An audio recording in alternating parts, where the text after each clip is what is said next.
నమ్మిన వారిని వదిలేస్తే ఎంతటి పాపము! శరణాగతునకు ద్రోహం చేయడం, స్త్రీని చంపడము, సద్బ్రాహ్మణుడి ధనాన్ని హరించటము, మిత్రదోహం చేయడం వలన ఏ ఏ పాపాలు సంక్రమిస్తాయో అట్టి పాపం నమ్మిన వారిని వదిలేస్తే వస్తుంది.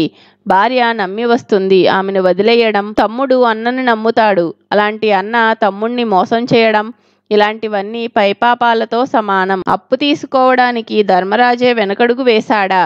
ధర్మరాజు ధర్మం తప్పనివాడు. ఏ ధర్మ సూక్ష్మానికైనా ధర్మజుడినే అడుగుతారు. ఆ కాలంలో ఓసారి ధర్మరాజు కుబేరుని వద్ద ధనాన్ని అప్పుగా తీసుకోవడానికి వెళ్ళాడు. అప్పుడు ధర్మరాజు యొక్క ధర్మగుణాన్ని పరీక్షించదలసి, ధర్మరాజా, రుణము తీసుకున్నప్పుడు ఆనందించినంతగా తిరిగి ఇచ్చేటప్పుడు ఆనందిస్తూ ఇవ్వగలవా అని అంటే ధర్మరాజు మారు మాట్లాడకుండా వెనక్కి వచ్చేశాడు. ఉత్తరం వైపు తలపెట్టి ఎందుకు నిద్రించకూడదు?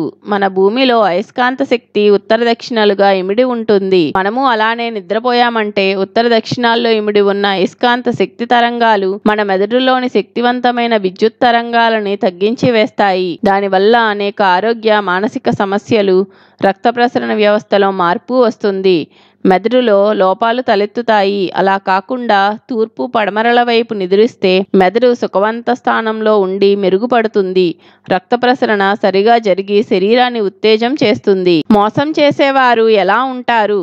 చక్కటి ముఖార విందముతో, చందనము వంటి చల్లని మాటలతో, కత్తెర వంటి హృదయంతో ఉంటారు. వీరిని తెలుసుకోవడానికి ఒక్కటే మార్గం. వీరు వచ్చిన తర్వాత మీ వద్ద ఉన్న అమూల్యమైనవి ఒక్కొక్కటిగా దూరం అవుతాయి. కాన ఒక్కసారి పునరాలోచించుకొని తరచి ఆలోచించి చూస్తే అర్థమవుతుంది మీ పక్కన ఉన్నది శ్రేయోభిలాషో లేక అలా నటిస్తున్నాడో. జీవితంలో పైకి రావాలంటే మన పక్కనున్న వాళ్ళు సరైన వాళ్ళు అయి ఉండాలి. చాలా మంది మేధావులు ఇక్కడే తప్పు చేస్తారు. కానీ ఏం లాభం? అమూల్యమైన సమయం ఎంతో వృధా అవుతుంది. అప్పటికి పరాజయము నలువైపులా కమ్మేస్తుంది. అసలైన వారంతా దూరం అవుతారు. జరగాల్సిన నష్టం సమస్తము జరిగిపోతుంది. సర్వము కాలి పట్టుకోవడానికి ఆకులు కూడా దరిదాపుల్లో కానరావు. పిల్లలు పక్కనెందుకు తడుపుతారు?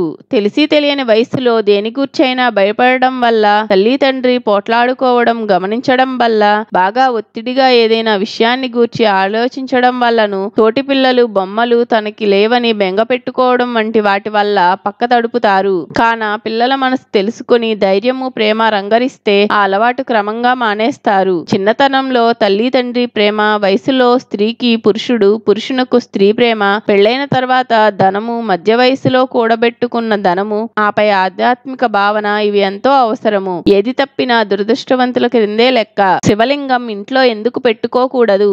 శివునికి నిత్య పూజ జరగాల్సిందే. అలా చెయ్యగలిగితేనే శివలింగాన్ని ఇంట్లో ఉంచుకోవాలి. శివలింగానికి నిత్యము ఖచ్చితమైన సమయంలో అభిషేకము, నివేదన జరగాలి. అలా నిష్ఠగా చేసే పరిస్థితులు ఈ పోటీ ప్రపంచంలో లేవు. కాన శివలింగాన్ని అలా నిత్య పూజ చేయలేనప్పుడు మహాశివుని ఆగ్రహానికి గురి కావడం కన్నా మీకు దగ్గరలోని గుడిలో శివలింగాన్ని ఇచ్చివేయడం మంచిది. ఉత్తమ లక్షణాలనగా ఏవి?